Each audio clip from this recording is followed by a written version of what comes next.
Ma min muslimin yusbihu. Kalau ada orang Islam yang nyawanya sampai subuh. Kita nyawa kita sampai tak subuh nih? Karena sampai inilah kita hidup. Kalau tak sampai udah mati kita tadi malam. Datang saya melayat jenazah. Gimana suami ibu malam tadi? Malam tadi dia tidur Pak Ustadz, nonton TV, megang handphone. Sebelum itu cerita-cerita kami sempat ketawa-ketawa. Terus pas jam 3 tuh kami biasa tahajud. Saya bangunin dia, bang tahajud. Saya pegang pipinya dingin. Rupanya udah meninggal jam 1 tuh Pak Ustadz. Biasanya yang mati mendadak itu kena serangan jantung. Jantung ini kan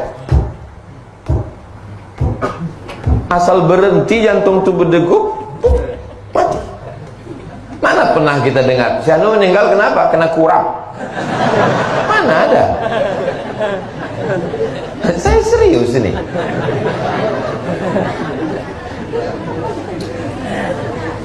Orang mati karena jantung berhenti berdetak. Kalau jantung berhenti berdetak, darah tak mengalir. Kalau darah tak mengalir ke otak, semua organ tubuh ini mati. Bensinnya tak jalan. Habis, mati, selesai. Kenapa kita hidup? Karena darah mengalir. Coba ikat kaki itu sebelah paha tuh, ikat pakai tali agak 1 jam. Habis itu coba rasakan ujung kaki. Ada rasanya? Tak ada. Mati rasa. Kenapa mati rasa? Karena darah tak mengalir.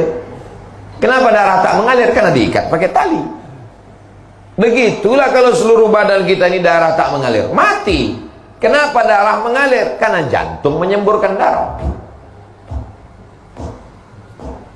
Dokter hanya bisa menjawab sampai di situ. Kenapa orang hidup? Karena jantung menyemburkan darah. Kenapa jantung bergerak? Tak bisa menjawab. Kenapa jantung bergerak? Yang bisa menjawab itu hanya orang yang berakidah, bertauhid. Karena Allah meniupkan ruh. Ketika ruh itu dicabut, maka jantung pun berhenti berdetak. Dan berubahlah darah menjadi nanah. Darah itu berubah menjadi nanah, daging membusuk, biji mata keluar mengelupas, rambut yang selama ini habis 30% anggaran belanja untuk beli sampo. Habis, rambut mengelupas dari kepala, usus membusuk, pecah. Dan cacing datang menyerang. Apa kata cacing? Bromis sudah siap. Akhirnya kita hanya setumpuk daging busuk yang akan menjadi santapan cacing tanah. Alhamdulillah subuh ini kita hidup. Dan tadi kita katakan alhamdulillahilladzi ahyana ba'dama amatana wa ilaihin nusyur. Siapa yang hidup subuh dikirim Allah 2 malaikat. Yang satu malaikat berdoa. Apa kata malaikat? Allahumma ati munfiqan khalafa. Orang yang bersedekah kasihlah dia ganti. Jadi yang bersedekah tadi yang bersedekah masukkan duit, itu semuanya sudah dapat doa malaikat subuh. Maka nanti digalakkan, digiatkan sedekah subuh Masjid Surau Ad-Din. Bapak Ibu setuju? Gimana kabar Surau Ad-Din? Ustadz Junaidi, alhamdulillah Ustadz Somad, sejak Ustadz galakkan sedekah subuh, makin berkurang jamaah subuh. Janganlah gara-gara itu tak ke surau. Karena kita mau mendapatkan doa malaikat ini. Lalu Pak Ustadz, kalau yang nggak bersedekah gimana Pak Ustadz? Allah tuh adil. Yang nggak bersedekah dikirim Allah malaikat satu lagi. Berdoa juga, didoakan juga. Bunyi doanya, Allahumma ati mumsikan talafa. Yang tak bersedekah binasakanlah dia. Jadi yang tak bersedekah tadi, yang waktu kok kresek lewat dia pura-pura khusyuk mendengar pengajian. Saya terus terang tak bisa membela, kalian tengok aja lah nanti sampai sore.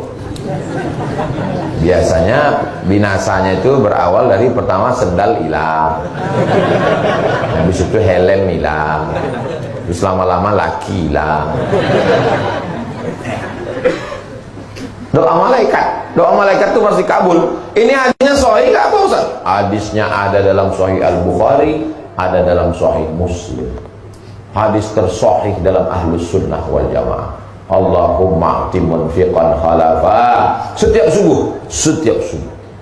Tapi subuh ini saya nggak bawa uang Pak Ustaz, cincin kami terima. Mana kresek kita? Bawakan sekali lagi. Banyak ibu-ibu ini yang mau ngasih cincin, jam. Nah, besok jalan sekali lagi Pak. Ada kunci motor, masukkan. Kunci berangkas, masukkan.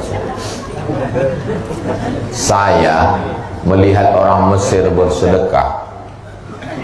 Begitu dibawakan goni beras, langsung orang Mesir, ibu-ibu, emak-emak Mesir itu membuka cincinnya, rantainya, gelangnya, masuk semua.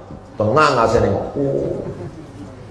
Begitu dibuat di Indonesia, mereka buka carinya mana yang paling kecil.